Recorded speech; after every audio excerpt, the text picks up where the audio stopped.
வணக்கம் சார். வணக்கம் வணக்கம். உங்கள் பேர்? என் பேர் வந்து அமிர்தலிங்கம். எங்கேருந்து வரீங்க?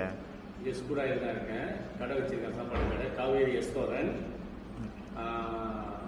எனக்கு வந்து இது அறிமுகம் பண்ணி வச்சது வந்து சுவேனு. ஸோ டிஆர்கோ என்னோட இந்த மருந்துலாம் வந்து எனக்கு ஆரம்பத்தில் எல்லாம் தெரியாது. வந்து எங்கள் அக்கா சொல்லுவாங்க, உடம்பு முடியாமல் இருக்கிறப்ப இது வந்து சாப்பிடு சொல்லுவாங்க. எனக்கு இதை பற்றி வந்து அவ்வளோ இதாக தெரியாது, வேண்டாம்னு சொல்லுவேன்.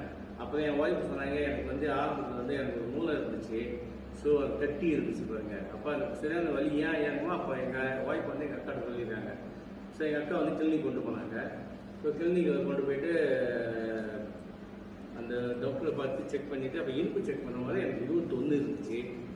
ஸோ எனக்கு கொஞ்சம் மனசு ரொம்ப இதாகிட்டு, ரொம்ப கவலையாகிட்டேன். ஸோ நான் சரி ஆப்ரேஷன் பண்ணிவிட்டு வீட்டுக்கு வந்துட்டு அப்போ எங்கள் அக்கா அப்போ தான் சொன்னாங்க, இந்த உனக்கு இதை பற்றி தெரியாது, நீ சாப்பிடு, பரவாயில்ல, உன்னோட காசு இல்லைன்னா பரவாயில்ல, நான் உனக்கு வாங்கி தரேன்னு சொல்லி எங்கள் அக்கா வந்து இது ஒரு பாக்ஸ் எனக்கு வந்து அவங்க வாங்கி கொடுத்தாங்க. இது வந்து இதை வந்து மருந்துன்னு சொல்கிறது இது தெய்வம் தான் நான் சொல்லுவேன். ஏன்னு கேட்டாக்கா இதுதான் வந்து எனக்கு வந்து உயிர் கொடுத்து. அப்போ இந்த மருந்தை நான் என்ன செஞ்சேன், இது வந்து என் ஒய்ஃப் வந்து என்ன செஞ்சாங்க, காலையில் 2 கொடுப்பாங்க, ராத்திரி கொடுப்பாங்க. ஸோ இந்த கருமஞ்சி இதை வந்து நான் அதை எடுத்துட்டு நான் அந்த ஆப்ரேஷன் பண்ண இடத்துல வந்து டாக்டர் கொடுத்த மருந்து கூட நான் போடலை. இதை தான் வந்து என் ஒய்ஃப் போட்டு விட்டாங்க. ஸோ அந்த போட்ட கையோட மைக்கானால் போனால் அந்த சால்ட்டெல்லாம் இழுத்து கொஞ்சம் நல்லா ஆயிடுச்சு.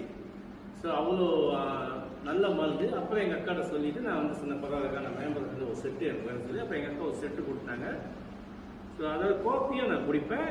2வது இந்த லிக்யூட் இதை பற்றி எனக்கு தெரியும். அப்போ எங்கள் அக்கா சொன்னாங்க, நீ ராத்திரி என்ன செய்கிற அந்த லிக்யூட்டை சாப்பிடுங்க. நான் சாப்பிட்டு ஒரு வாரம் சாப்பிட்ட கையோட எனக்கு ஒரு மாதிரி காய்ச்சல், உடம்பு ரொம்ப அசதி இல்லாமல் அடிச்சு இந்த கால் வந்து தூக்க முடியாமல் ராத்திரி படுக்க முடியாது. ஸோ எனக்கே தெரியாமல் என் உடம்பு வந்து அவ்வளோ சீக்கிரம் இருந்திருக்கு. ஸோ இன்னைக்கு வந்து இது இல்லைனாக்கா இன்னைக்கு நான் இல்லை. இன்னைக்கு நாங்கள் உட்காந்து பேச சொன்னால், ஒரு மனசுனா பேச சொன்னாக்கா அதுக்கு காரணம் இதுதான். அதுக்கு வந்து நான் ரொம்ப நன்றி சொல்லணும். 2வது சுரேனுக்கோ எங்கள் அக்காவுக்கு நன்றி சொல்லணும். ஏன்னா நான் வந்து முடியாத நேரத்தில் கூட வந்து அவங்க என்னை வந்து வீட்டில் வந்து பார்த்தாங்க. நான் சொன்னால் ரொம்ப பயந்தேன், இந்த மருந்துனால தானே. ஆனால் அவங்க அடித்து பேசுனாங்க, நீ கவலைப்படாத, நீ இருந்து பாரு, அது அப்படி தான் இருக்கணும். அப்போ தான் எனக்கே தெரியுது அந்த மருந்து போய் அந்த நரம்புல வந்து அடித்து அந்த அந்த புடையில் அந்த ரத்தம் அப்படியே உடச்சி எடுத்துனாக்கா அந்த கால் எனக்கு நல்லா இருக்கு. இன்னைக்கு எனக்கு வந்து 58 வயசு ஆச்சு. நான் வந்து வேலை செய்கிறேன், கடை வச்சுருக்கேன், ஆரோக்கியமாக நல்லா வேலை செய்கிறேன், ஓடுறேன், வரேன், எல்லாமே நல்லா செய்ய முடியும் ஆரோக்கியமாக. ஆனால் உண்மையிலே பார்க்க போனேன் அதுக்கெல்லாம் காரணம்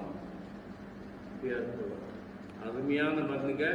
யாரு நான் சொல்கிறேன், வீணா இப்போ உள்ள சூழ்நிலைக்கு யாருக்கு உடம்பு சரியாதுங்க சீக்குனாலும் நீங்கள் வந்து இல்லைன்னு சொல்லிட்டு